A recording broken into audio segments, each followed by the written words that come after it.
This photo was taken at a height of 120 meters, and this photo was taken at a height of 120 meters. In this video, I'll show you how, but first, I've been a photographer since 2009, originally capturing landscape and wildlife, until 2015 when I began working as a press photographer. I covered over 2,500 stories in 5 years, from breaking news, commercial advertising, events, and my favourite genre of photography, live music. I have many plans for the channel in the coming months, not only drone videos, but travel, challenges, and gear testing. So if you enjoyed this video, please consider subscribing and joining me on the journey. Also, my Instagram page is in the description. Anyway, back to today's video. Welcome, thanks for joining me. Today I'm back in Malden, slightly upstream from my last tutorial. I'm heading to the promenade, once again for low tide. I had a great spot to show you at one of my favourite viewpoints, looking out over the Blackwater estuary. This will also make a great anchor point for the photos I want to capture.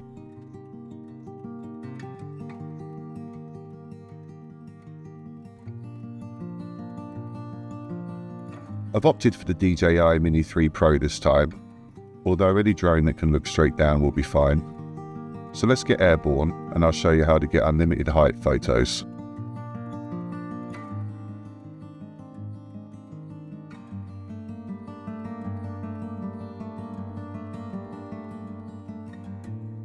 First things first, make sure the gimbal is facing down and find a good starting point. Composition isn't hugely important at this stage, I'll explain why later. I'm using the 48 megapixel mode for this, but it's not vital. I normally use AEB, but I have another video on that soon, so let's keep it simple for now. For the first composite, I'll take the initial shot and then move the drone forward and repeat a few times. The key thing to remember is to make sure that each photo overlaps the last with no gaps. Best way to do this is to check the top of the frame before moving to the next position.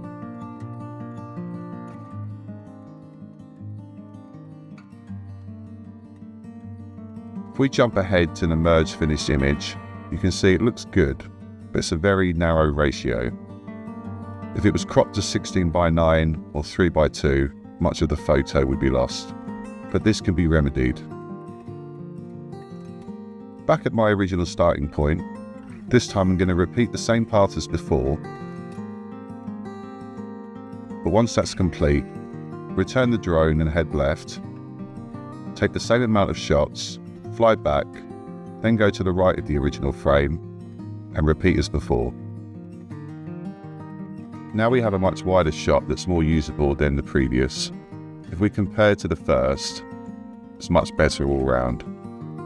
These composites can be as big as you'd like or need them to be. There could be complications from this method. Vehicles moving between shots, waves crashing on the shore, etc. But experiment and see what works best for the environment at that moment. If the drone is low on battery and you need to land, as long as the weather conditions haven't changed too much and you can remember where you were, you can carry on the sequence. Okay, one more example. This time I've chosen a location with more landmarks to keep the path of the drone smooth and no gaps in the shots. Because of this, we can simplify and speed up the path, heading up, across, down, across, and up again. This is the best method I have found to save time but maintain accuracy. Good timing on the battery warning prompt. Oh dear, good try droning. Can't park there, sir.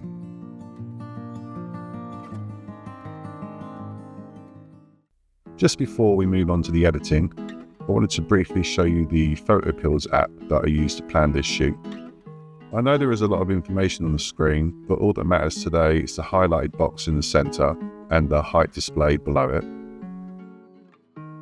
If I zoom in on where the viewpoint is, at the same height as the drone, which is 120 meters, you can see what is possible to capture in each shot. If I then reframe the shot we just captured, let's try to get it as close as possible.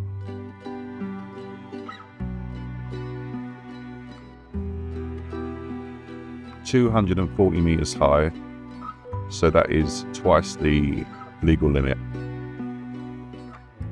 In the future, I will do a deeper dive into this app, but for now, onto the editing. Nice and simple today, only a few steps that don't take too long. First of all, we need to import the images into Lightroom. Shift and left click, then right click, Photo Merge, Panorama Merge. Give it a moment to build a preview composite.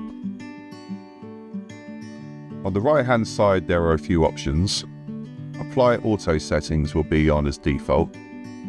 This image needs balancing either way, so I'll leave that as it is.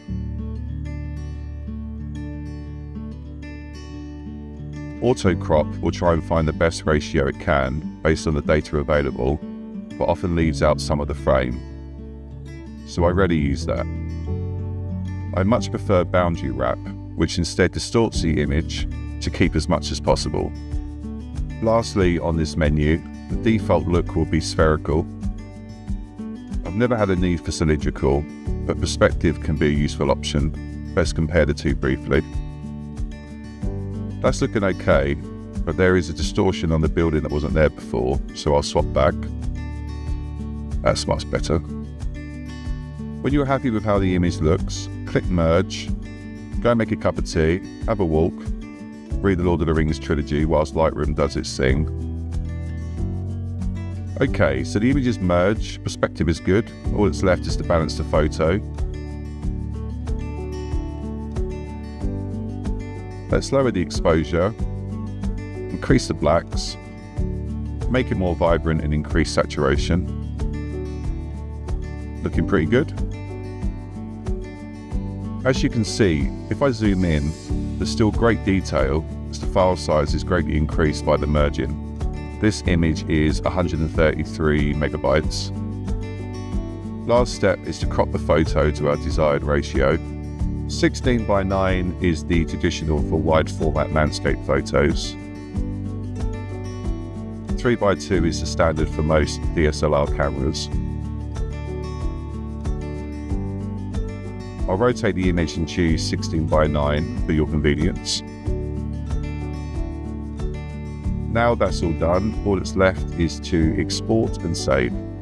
One last tip for you with these kind of shots. Because there is so much more data than usual, you can also crop into a smaller frame and still maintain great resolution.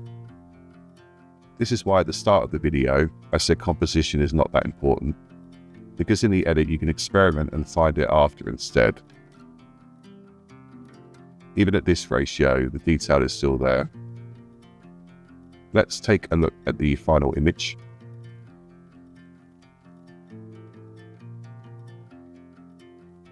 Here is an actual canvas print of a similar image I captured a few months back when I was first learning the technique.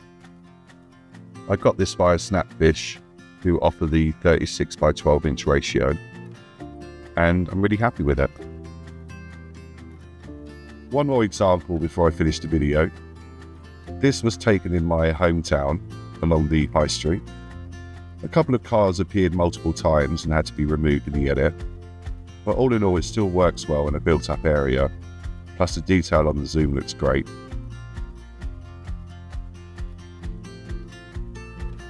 That's all for today. If you have made it this far, big up yourself. If you enjoyed the video, please give it a like, and if you wish to subscribe, don't let me stop you. Thanks again for watching, and I'll catch you on the next one.